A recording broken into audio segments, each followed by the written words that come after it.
amputantlarni sport turi hisoblanadi. Yotgan holda beldan tepa qismi sog'lom bo'lsa, ushbu sport turiga to'g'ri keladi. Paralimpiya yoki islom markazlaringizga borganda qanday bolalar natijaga erishyapti? Qancha bo'ldi o'zi bu tarixini aytib bering markazda? Sportchilar bizdan chiqqan Bahodir Jalolov, Murodjon Ahmad Aliyev, Isroil Madrimovlar shular bizdan chiqqan. Markazda o'rtasida o'zi reyting qilingan. O'sha reytingda top 3 ta har doim 1, 2, shu 3 travma olgandan keyin misol uchun sportda tiklash apparatlar zo'r apparatlar haqiqatdan ham Angliyaniki keyin BTL deydi, eng zo'r sifatli albatta. Assalomu alaykum. Ko'pchilik meni biladi. Bolalar va kattalar nevrologiman, neyroreabilitolog. Va bizga asosan DTP yoki boshqa ensefalit, boshqa infeksion kasalliklardan qolgan asoratlar bilan kelishadi va bizda reabilitatsiya qilinadi. Ya'ni tabiiy muolajalar bilan ularni qadam qo'yishi, yurg'izishi, gapirish, umumiy qilib aytganda tabiiy yo'llar bilan muolaja qilinadi va oyoqqa turg'iziladi. Va ko'pchilik menga savol beradi. Xo'p, meni bolamning kelajagi nima bo'ladi? Qanday bo'ladi va nima qilishim kerak? Men aytaman, doim tavsiya berardimki, menda ham og'riq bo'lardi-da, aslida nima qilsak bo'ladi? Sportga qo'ying derdim. Aynan shu muammoni hal qilish uchun Murod aka, Qahramon akalarni chaqirdik. Bu akalar Chirchiq Olimpiya va Paralimpiya markazidan kelishdi va siz uchun, biz uchun foydali, bolalarimiz uchun ertangi kelajagi uchun foydali tavsiyalar va markazga kirish uchun nima qilish kerak, hammasi shu haqida batafsil hal qilib so'rab bila olamiz va bolalarimiz nafaqat kelajakda sog'lom bo'ladi, sport bilan shug'ullanib, yuqori katta darajaga, olimpiadalarga chiqib, katta yutuqlarga, yurtimizda eng asosiysi bayrog'ini yuqorilarga ko'taradi. Va mavzuyimiz ham shu, maqsadimiz ham, kelajagimiz ham shu. Murod aka, xush kelibsizlar. Rahmat avvalambor yo'q demasdan kelib biz uchun, bolalarimiz ertagi uchun, mana shunday nimaga rozi bo'lganlaringiz uchun qisqacha o'zingizni tanishtiring aka. Mening ismim Murod. Chirchiq Olimpiya Paralimpiya sport turlariga tayyorlash markazi para-powerlifting bo'limi trener o'qituvchisiman. Ma'lumotim oliy, O'zbekiston Davlat jismoniy tarbiya universitetining og'ir atletika yo'nalishini bitirganman. Undan so'ng qo'shma O'zbekiston hamda Belorussiya qo'shma hamkorligidagi universitetining magistratura bo'limini tamomlaganman. Hozirgi kunda faoliyat shu para-powerlifting sport turi bilan kelyapti. Zo'r. Para-powerlifting qanaqa sport turi, nima qiladi? Para-powerlifting sport turiga bu sport turi shunaqa sport turiki, imkoniyat cheklangan, imkoniyat cheklangan sportchilarni o'sha belgilangan o'zi nozologiya bo'yicha, oyoq nozologiyasi, past bo'ylik nozologiyasi, o'sha poliomiyeli, DTP, keyin amputantlarni sport turi hisoblanadi. Yotgan holda beldan tepa qismi sog'lom bo'lsa, ushbu sport turiga to'g'ri keladi. Ushbu sport turi bilan shug'ullansa bo'ladi. Ya'ni bu yotib tosh ko'tarish, Yotib tosh ko'tarish. Qahramon aka, siz psixolog ekansiz-a? O'zingizni tanishtiring. Men sport psixologiman. Chirchiq Olimpiya Paralimpiya sport turlariga tayyorlash markazida sport psixologi bo'lib ishlayman. Halil Qahramon ismim, familiyam. 2019-yildan beri o'sha markazda 6 yil davomida faoliyat yuritib kelamiz. Bizda 2 xil bolalar o'qiydi. Olimpiya sport turlariga, ya'ni sog'lom bolalar va Paralimpiya sport turlariga shu nuqsoni bor bolalar o'qiydi. Olimpiya sport turlari 18 ta, Paralimpiya sport turlari 7 ta. O'shanga bizni sport psixologlari bilasiz, o'zingiz ularning ruhiyati bilan ishlashimiz kerak. Har bittasini, masalan, ruhiyatini, o'zini ichki olami bor, masalan, o'zini ichki dunyosi bor. O'sha biz musobaqa oldin, musobaqa keyin, masalan, o'sha jarayonlarda ruhiyatini, o'ziga ishonchliligini ko'tarib beramiz biz. Zo'r gap bo'lishi mumkin emas. Xo'p, Paralimpiya markazi, Olimpiya Paralimpiya markazida nimalar bor? Qanday tashkilot? Hozirgi kunda bizning markazimizda juda keng sharoitlar yaratilgan, imkoniyatlar ko'p. Fanlardan o'qish, oddiy maktab o'quv darsliklari bor, sport bilan muntazam shug'ullanishga sharoitlarimiz bor. Yotoqxona, bepul davlat tomonidan 3 mahal, 4 mahal ovqatimiz bor. Bundan tashqari o'sha qo'shimcha to'garaklar bor o'quvchilar uchun bemalol bo'sh vaqtlarida qo'shimcha to'garaklardan foydalanib o'zlarini salohiyatlarini, imkoniyatlarini oshirib borsa bo'ladi. Zo'r gap bo'lishi mumkin. yotoqxona, oshxonadan tashqari bolalar maktabi ham bor. Maktab darsliklari ham o'tib boriladi. Sportni nechta turi bor u yerda? Sportimizni 16 ta olimpiya sport turi bor. 16 ta olimpiya sport turiga undan tashqari 7 ta paralimpiya sport turiga hozirgi kunda sharoitimiz bor markazimizda. Ulardan endi para powerlifting, para yengil atletika, para velosport, para qilichbozlik, para baydarka kanoe, eshkak eshish hamda yana sportimiz Paradanmi? Paradan yana para yengil, para qilich, para velo, para Para baydarka, suzish. para suzish. Ha. Para suzishimizda. Ha, borganimda ko'rgandim. Suzish suv havzasi ham yaqinda qilindi basseyn deb. Suv havzasi ham o'sha olimpiya standartiga mo'ljallab qurilgan. 50-25 o'sha olimpiya standartida qurilgan suv havzamiz bor. Gap bo'lishi mumkin emas, zo'r ekan.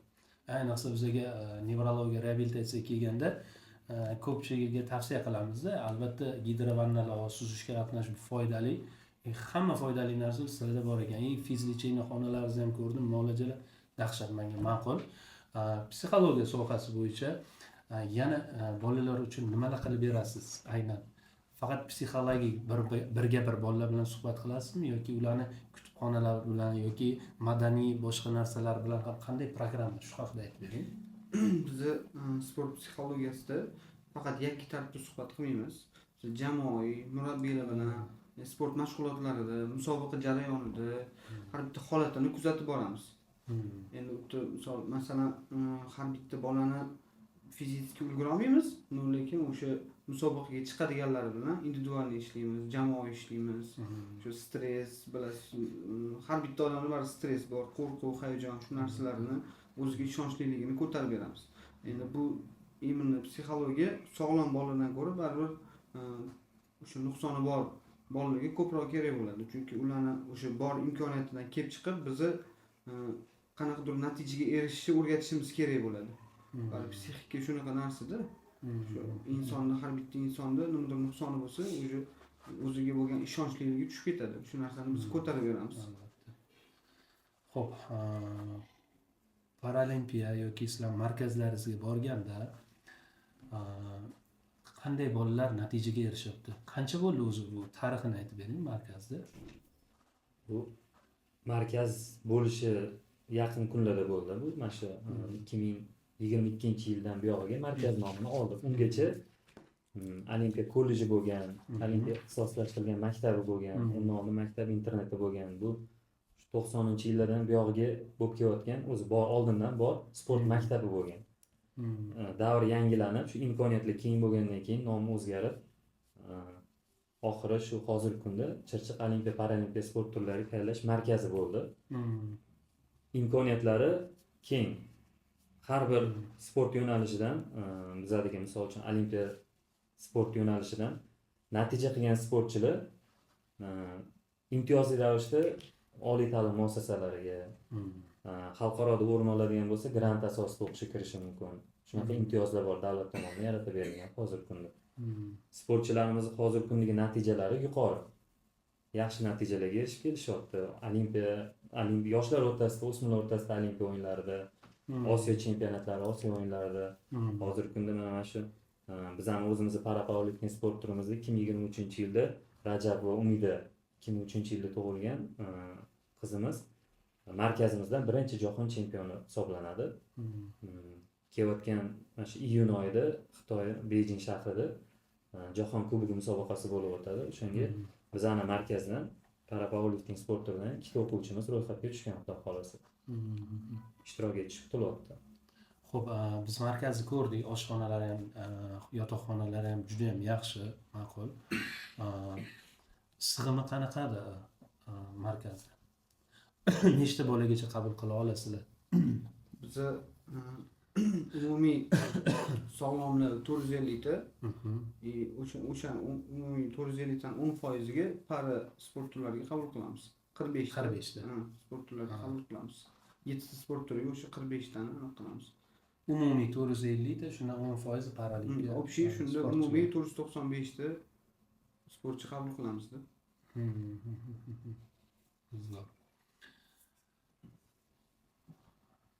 hozir ayni vaqtda parasport bo'yicha nechta o'rin bor? Hozirgi kunda 45 ta o'rin bor. Birontasi bo'sh o'rin yo'q. Ha, to'la. Masalan, bizda yil oxirida bitirib ketadi. Keyin biz yana o'sha sentyabr yoz oyida imtihon asosida biz qabul qilamiz. Qabul qilib, o'sha sentyabrda yana yangi o'quvchilar kirib, sportchi o'quvchilar kirib o'qishni boshlaydi. Bizda juda ham talab kuchli bizga. Biza respublikada hozir bizning kollejda o'sha bizning markazimizda respublikada umumiy 15 ta bor. 15 taning ichida shu 3 talikda yuramiz har doim. 1, 2, 3 o'rinda shunaqa yuramiz.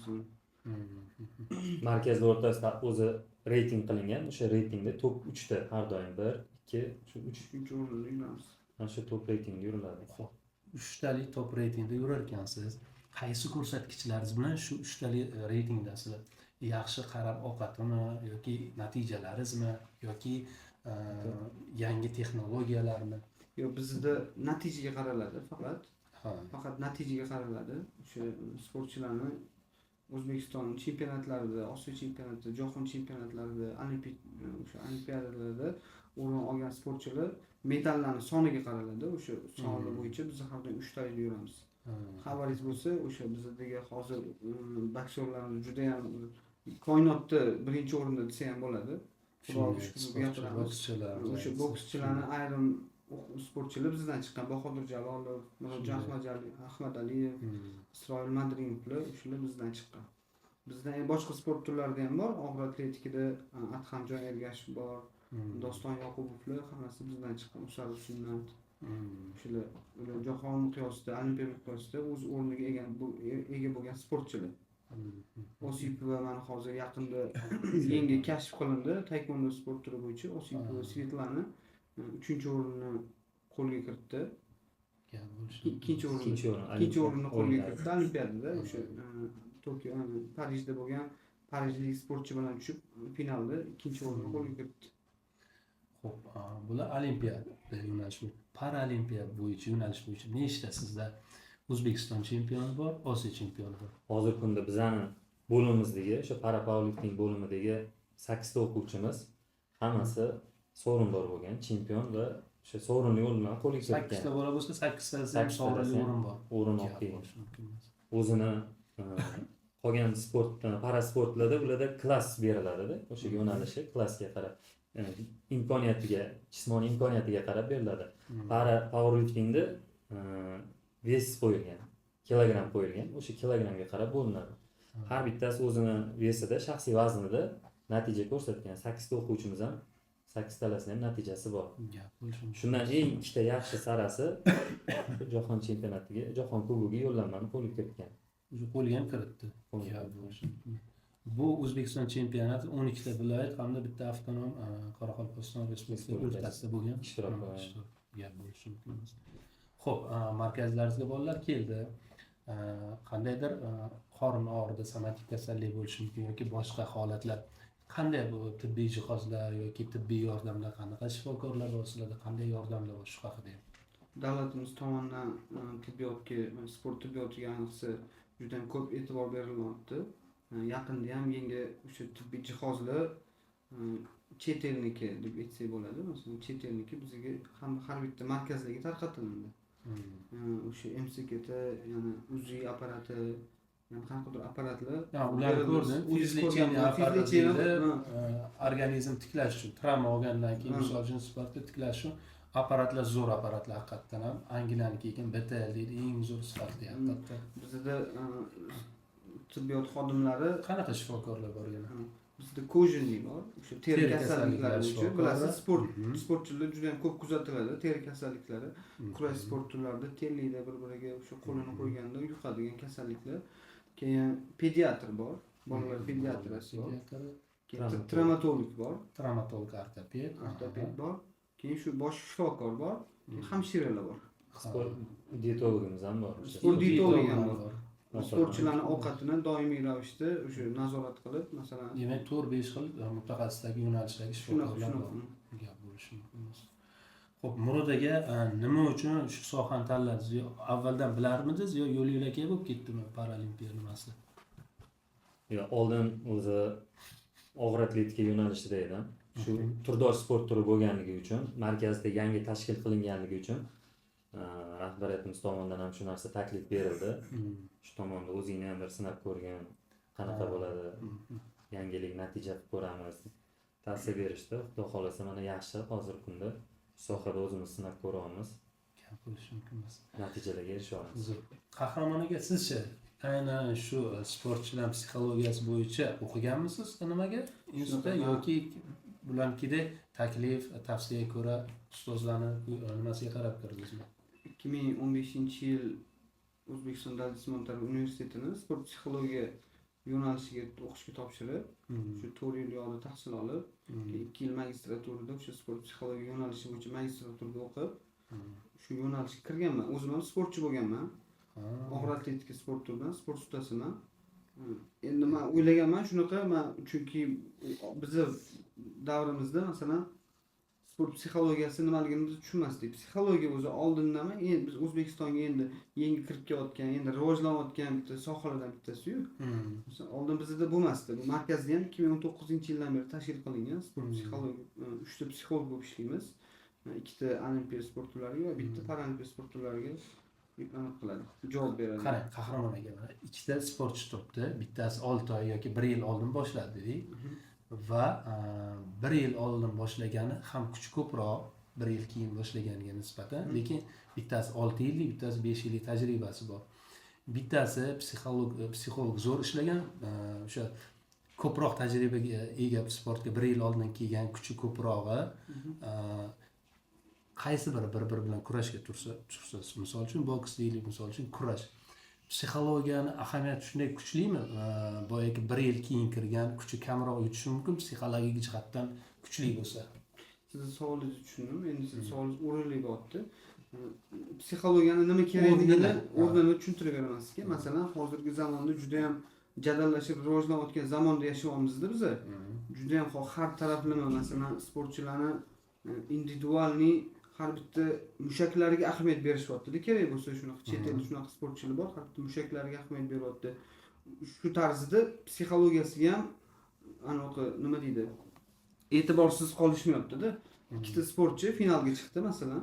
Finalga chiqdi. 2 ta sportchini imkoniyati fizik imkoniyati ham, psixologik imkoniyati ham bir xil. Tajribasi ham bir xil deylik.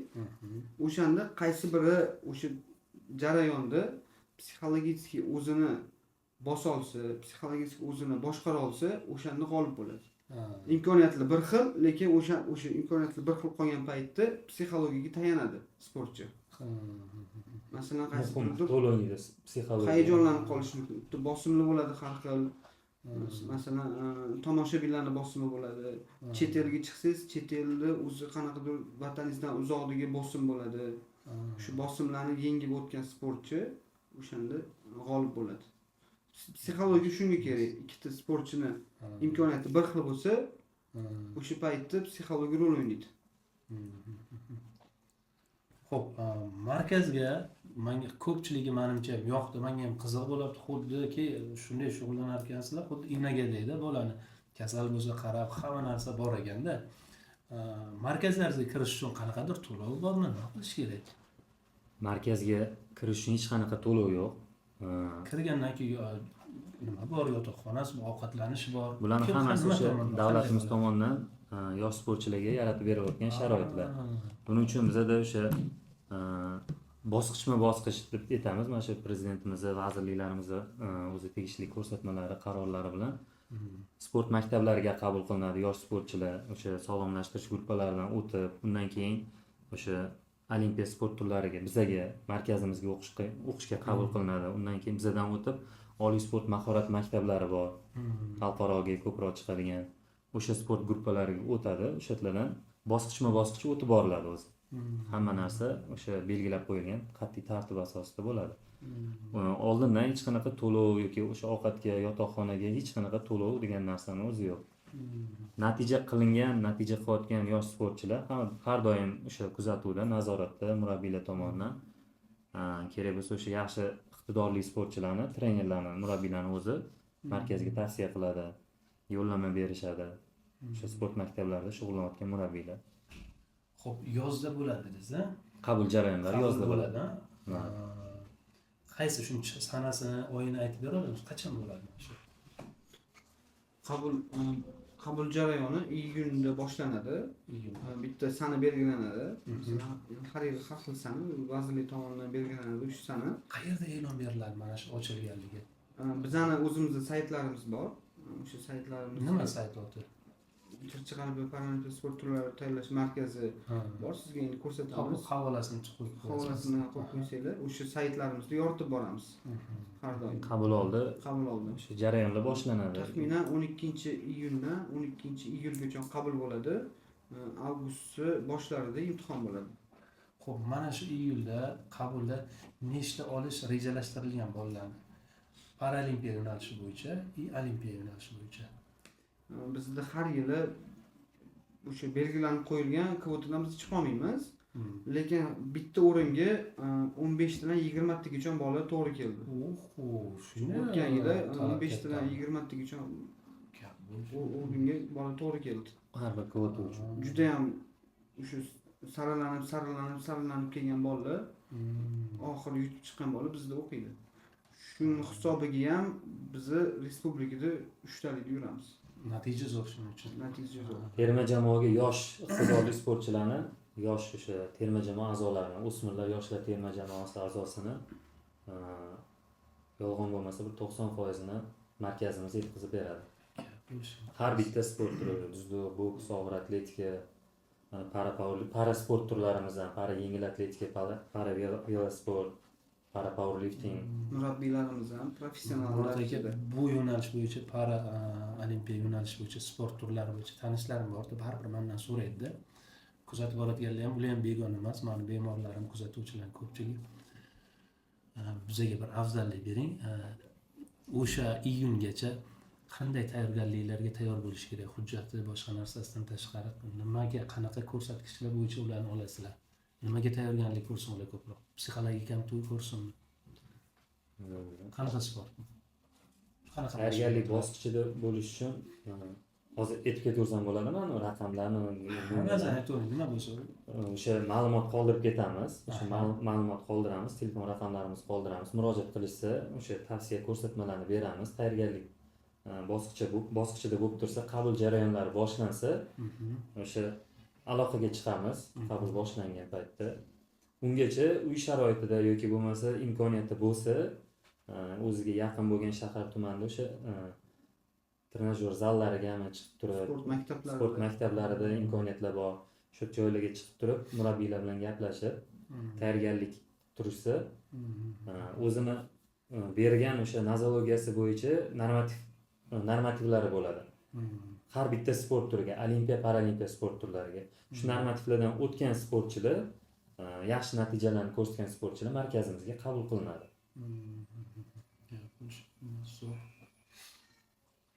Xo'p, yana qanday tavsiya bera olasiz? Nuqsoni bor bo'lgan, masalan, bolalar, qizlar faqat sport, boshqa yo'nalishlarga ham masalan bir ikkitarsa bo'ladi. Endi biz sportdan keldik. Uyda masalan vaqtini bekor o'tkazmasdan, bolalarga tavsiyamda aka. Bundan kamroq foydalanib, masalan, yashang, eng og'riqli joy. Siz endi vrachsiz, men juda ham qiziqaman tibbiyotga. Gormon degan narsalar bor. Gormonlarni hozir juda ham bolalarda gormonlar normal holatida emas, testosteron shuni orqasidan-da kortizol degan gormon bor, masalan, uyqu gormoni vaqtida uyqusizlik bo'lyapti bolalarda.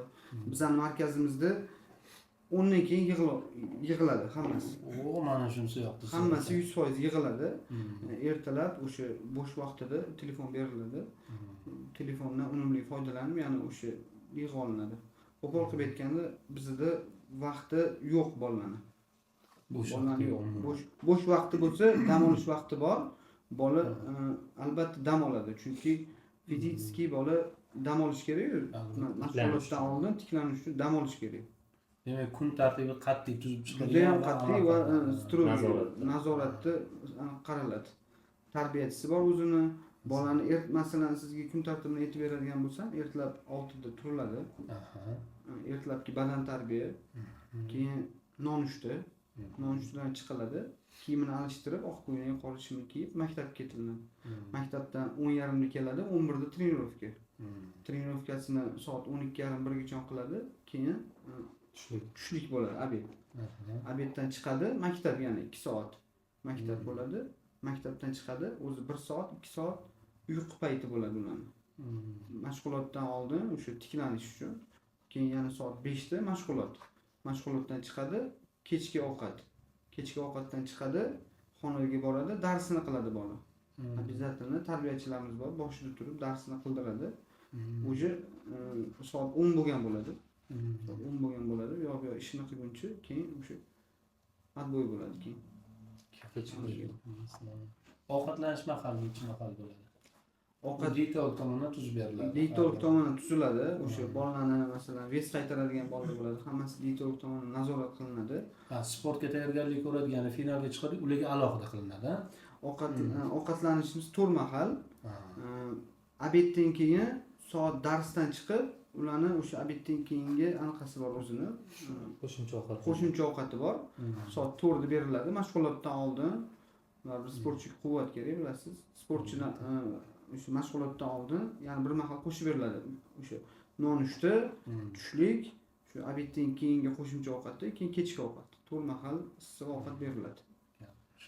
Meva, o'sha dietolog tomonidan tuzilgan, kaloriyasi ko'p bo'lgan ovqatlar hammasi beriladi. Xo'p, biz aytilmagan kuzatuvchilar uchun, nuqsoni bor bolalar uchun yana qanday ma'lumotlar bor markazlarimizda? Markazlarimizda qaysi ma'lumotlar? Men bilmagan qandaydir muhimdir balki.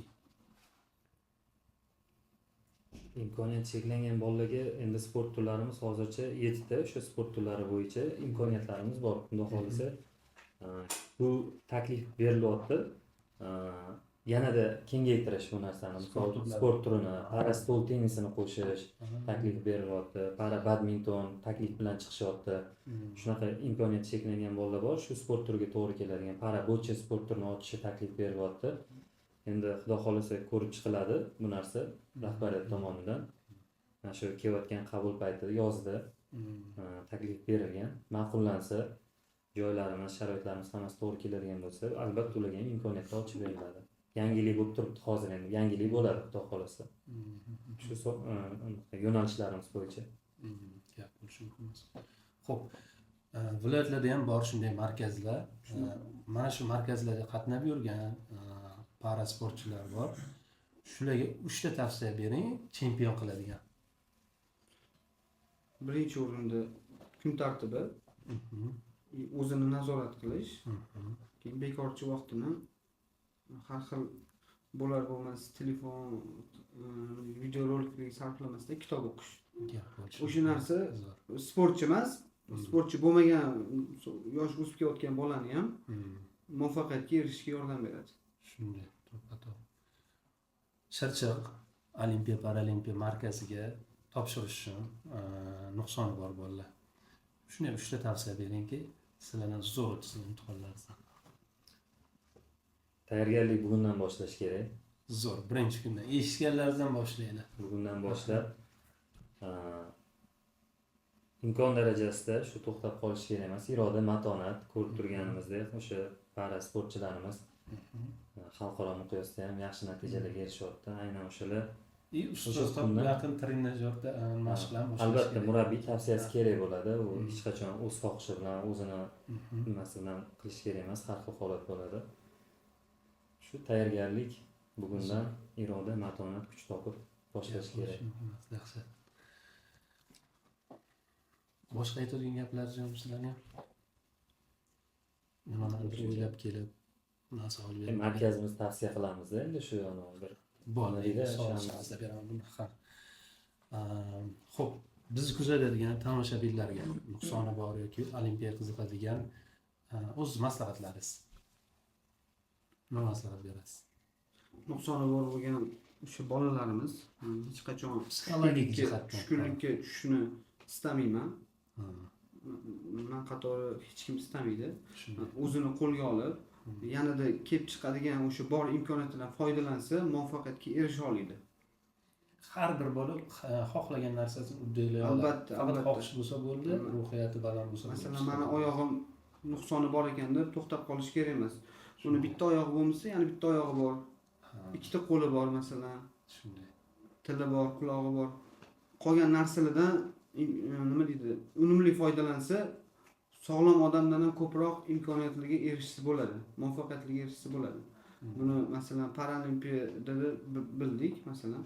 Ularni o'sha O'zbek sportchilari erishgan natijalarni erishgan ko'rdik. natijalari shoda medallar bilan kelyapti. Rag'batlantirish o'sha olimpiya sport turlaridan qolishmayapti. Mashina, kvartira, pul hammasi bir xil. E'tibor bir xil berilyapti. Xuddi shunaqa o'sha qolgan nuqsoni bor bolalar ham shu narsaga erishsa bo'ladi. Ko'rib turibsizlar, sport bo'yicha ham, psixologiyasi bo'yicha ham o'zini sohasini mutaxassislari xuddi shu narsa men aytgan narsa. O'zlaringiz ishonsanglar sog'ayishlaringizga yoki bir marraga, cho'qqiga erishish xohlasanglar, ishonch xohlasanglar, o'zlaringiz harakat qilsanglar erishasizlar. Bo'lmasa yo'q. O'zlaringiz mayli nevrologik kasallik bordir bolangizda, qo'li tortishar yoki nutq orqada qolayotgan yoki boshqa muammolar, bularni muolaja qilsa yaxshi tomonga o'zgarish bo'ladi. Lekin bular aytgandek amputant emas, ya'ni bir qo'li yo'q yoki bir oyog'i yo'q. Xulosa hamma narsa o'zimizda, psixologiyamizda. Fikrlaringizni qoldiringlar kommentda, qanaqa savollaringiz bo'lsa yozinglar. Bularni telefon raqamini pastda qoldiramiz. Paralimpiya, Instagram yoki boshqa ijtimoiy tarmoqlarni qoldiramiz. Qanaqa savollaringiz bo'lsa, bemalol bularga murojaat qilsanglar bo'ladi. Hammasi o'zimiz qo'limizda. Rahmat sizlarga vaqt ajratib do'qdimasdan kelganlaringiz uchun, xalqimiz uchun foydali bergan tavsiya, ma'lumotlaringiz uchun salomat bo'linglar. Rahmat. Rahmat sizlarga.